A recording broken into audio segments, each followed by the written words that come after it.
بسم اللہ الرحمن الرحیم۔ ہماری آج کی گفتگو کا موضوع ہے ذکر الہی، اللہ کو یاد کرنا۔ اللہ تعالیٰ کو یاد کرنا خوبصورت ترین کاموں میں سے ایک کام ہے، بہترین عبادات میں سے ایک عبادت ہے۔ قرآن پاک میں اللہ تعالیٰ اس کے بارے میں فرماتے ہیں وَلَذِكْرُ اللَّهِ أَكْبَرُ، اور اللہ کا ذکر بہت بڑا کام ہے، بہت اچھا کام ہے۔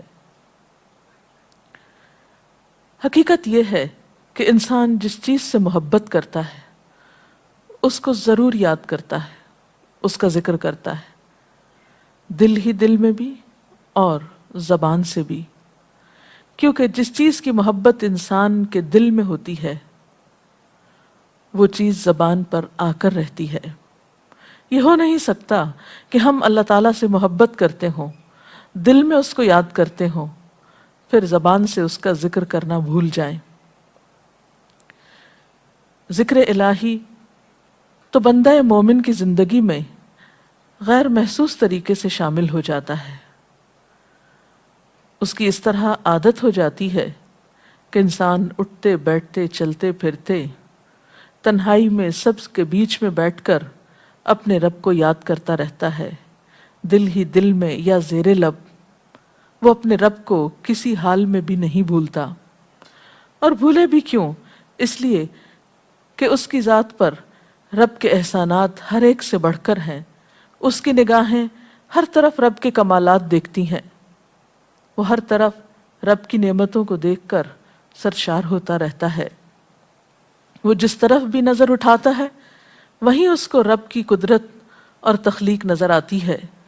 اپنے سامنے، دائیں بائیں، اوپر نیچے، ہر طرف زمین آسمان، جو کچھ بھی بنا ہوا ہے، جو کچھ بھی پھیلا ہوا ہے، وہ سب اس کے رب کا بنایا ہوا ہے۔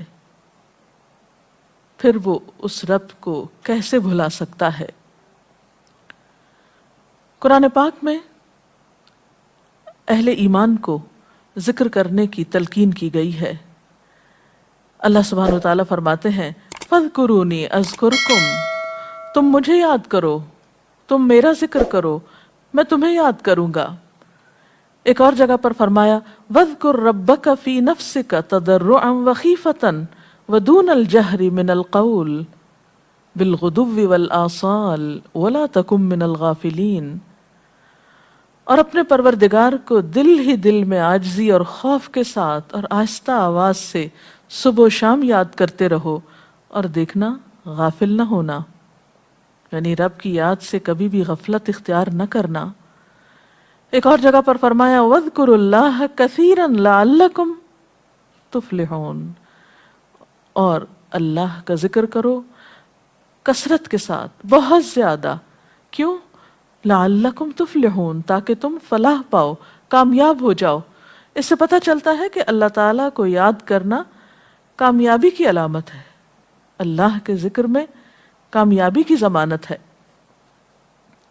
مومن مردوں اور عورتوں کی صفت قرآن پاک میں یہی بیان کی گئی ہے کہ وہ بہت زیادہ اللہ کا ذکر کرنے والے ہوتے ہیں۔ سورۃ الاحزاب میں آتا ہے وَالذَّاكِرِينَ اللَّهَ كَثِيرًا وَالذَّاكِرَاتِ، اور اللہ کا ذکر کرنے والے مرد اور اللہ کا ذکر کرنے والی عورتیں جو کثرت سے اللہ کا ذکر کرتی ہیں۔ کثیراً اعد اللہ لہم مغفرۃ واجرا عظیما، اللہ نے ان کے لیے بخشش اور بہت بڑے اجر کا وعدہ کر رکھا ہے۔ اور پھر یہ کہ ذکر کرنے کے لیے کوئی خاص وقت مقرر نہیں، انسان ہر حال میں ذکر کر سکتا ہے، ہر وقت میں ذکر کر سکتا ہے۔ نبی صلی اللہ علیہ وسلم کے بارے میں آتا ہے کان یذکر اللہ فی کل احیانہ، آپ ہر وقت میں، یعنی ہر قسم کے وقت میں، یعنی دن میں یا رات میں، صبح میں یا شام میں اللہ کا ذکر کیا کرتے تھے۔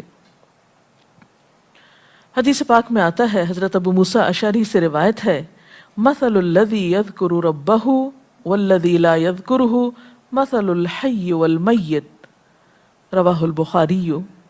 آپ صلی اللہ علیہ وسلم نے فرمایا اس شخص کی مثال جو اپنے رب کا ذکر کرتا ہے زندہ انسان کی طرح ہے، اور اس کی مثال جو اپنے رب کا ذکر نہیں کرتا مردہ شخص کی طرح ہے۔ گویا ذکر کرنے والا اور نہ کرنے والا، ان دونوں کے درمیان اتنا ہی فرق ہے جتنا ایک زندہ اور مردہ انسان میں فرق ہوتا ہے، اور یہ فرق کتنا بڑا ہے۔ یعنی انسان تو وہی ہوتا ہے، لیکن زندہ انسان میں اور مردہ انسان میں زندگی اور موت کا فرق ہے۔ بالکل اسی طرح جو شخص اپنے رب کو یاد کرتا ہے، اس کا ذکر کرتا ہے، اس کے اندر ایک زندگی ہے، اس کے اندر ایک خاص خوشی ہوتی ہے، اطمینان ہوتا ہے، اور وہ جو نہیں کرتا اس کا دل مردہ ہوتا ہے، اس کے اندر زندگی کی کوئی امنگ نہیں ہوتی۔ ایک اور حدیث میں آتا ہے، نبی صلی اللہ علیہ وسلم نے فرمایا، اللہ تعالیٰ فرماتا ہے میں اپنے بندے کے خیال کے مطابق ہوتا ہوں یا خیال کے ساتھ ہوتا ہوں، جو خیال وہ میرے بارے میں رکھتا ہے میں اسی کے مطابق اس کے ساتھ معاملہ کرتا ہوں، اور میں اس کے ساتھ ہوتا ہوں جب وہ مجھے یاد کرتا ہے۔ گویا ذکر کرنے والے اللہ کی مدد کے مستحق ہوتے ہیں، یعنی اللہ ایسے بندوں کے ساتھ ہوتا ہے جو ذکر کرتے رہتے ہیں۔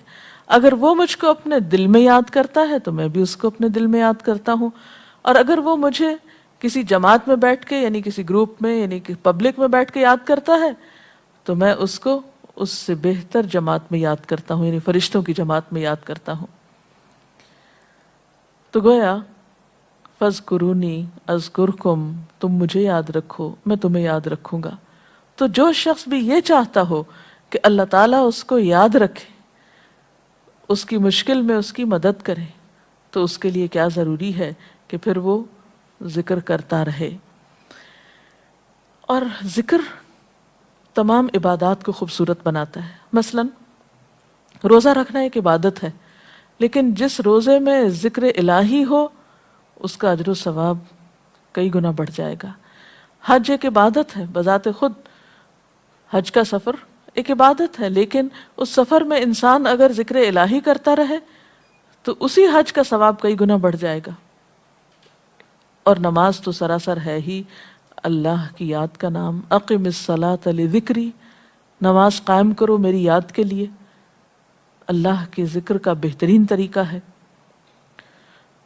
ایک اور موقع پر آپ صلی اللہ علیہ وسلم سے جب یہ پوچھا گیا کہ سب سے اچھی نماز کس کی، سب سے اچھا روزہ کس کا، سب سے اچھا حج کس کا، سب سے اچھا مجاہد کون، تو آپ صلی اللہ علیہ وسلم نے ہر بار یہی جواب دیا کہ جو اپنے ان کاموں میں ذکر الہی کثرت کے ساتھ کرے۔ اور ذکر کرنے والے ہر میدان میں آگے نکل جاتے ہیں۔ حدیث پاک میں آتا ہے نبی صلی اللہ علیہ وسلم نے فرمایا مفردون سبقت لے گئے۔ لوگوں نے پوچھا کہ یہ مفردون کون ہیں؟ فرمایا وہ مرد جو کثرت کے ساتھ اللہ کا ذکر کرتے ہیں، اور وہ عورتیں جو کثرت کے ساتھ اللہ کو یاد کرتی ہیں۔ اور یہاں آپ نوٹ کر رہے ہیں خاص طور پر مردوں کے ساتھ ساتھ عورتوں کا ذکر بھی ملتا ہے۔ حضرت عبداللہ بن بصر فرماتے ہیں کہ ایک شخص نے عرض کیا یا رسول اللہ صلی اللہ علیہ وسلم، بے شک اسلام کے احکام مجھ پر بہت ہیں، یعنی ذمہ داریاں بہت ہیں، کرنے کے کام بہت ہیں، آپ مجھے کوئی ایسی بات بتائیں جسے میں اپنے لیے لازم کر لوں، یعنی میرے لیے آسان ہو اور میں پابندی سے کر سکوں۔ تو آپ صلی اللہ علیہ وسلم نے فرمایا لا یزال لسانک رطبا من ذکر اللہ، کہ ایک چیز پابندی سے پکڑ لو، اور وہ کیا کہ تیری زبان ہمیشہ اللہ کے ذکر سے تر رہے، ہر دم اللہ کو یاد کرتے رہو۔ اور یہ ایک حقیقت ہے کہ انسان کوئی بھی کام کر رہا ہو، مثلا خواتین کھانا پکا رہی ہیں، گھر صاف کر رہی ہیں، واک کر رہی ہیں، کوئی بھی کام کر رہی ہیں اس طرح کا، تو اس میں ساتھ ساتھ اللہ کی یاد کرتی رہیں، سبحان اللہ، الحمدللہ، اللہ اکبر، استغفر اللہ، لا الہ الا اللہ، ان اذکار کا ورد کرتے رہیں، تو اس میں کام بھی ہوتا رہے گا اور اس کے ساتھ ساتھ اللہ کی یاد بھی ہوتی رہے گی۔ خصوصی طور پر دو کلمات ایسے ہیں جن کے بارے میں بہترین اجر کی خوشخبری سنائی گئی۔ آپ صلی اللہ علیہ وسلم نے فرمایا کلمتان، دو کلمات ایسے ہیں خفیفتان علی اللسان، جو زبان پہ بہت ہلکے ہیں، یعنی پڑھنے میں کچھ مشکل نہیں، ثقیلتان فی المیزان، میزان میں بہت بھاری ہیں، حبیبتان الی الرحمن، رحمان کو بہت محبوب ہیں، اور وہ کیا ہیں؟ سبحان اللہ و بحمدہ، سبحان اللہ العظیم، چلتے پھرتے اٹھتے بیٹھتے کام کاج کرتے تسبیح پڑھتے رہنا، ذکر کرتے رہنا انسان کے دل کو جہاں اطمینان بخشتا ہے وہاں اس کے کام کو آسان بھی کر دیتا ہے اور اللہ کی مدد بھی ساتھ ہوتی ہے۔ اور قرآن پاک میں ایسے لوگوں کے لیے خوشخبری ہے، الا بذکر اللہ تطمئن القلوب، سنو اللہ کے ذکر سے دلوں کو اطمینان ہوتا ہے، اور ویسے بھی میزان میں بہت بھاری نیکی ہے۔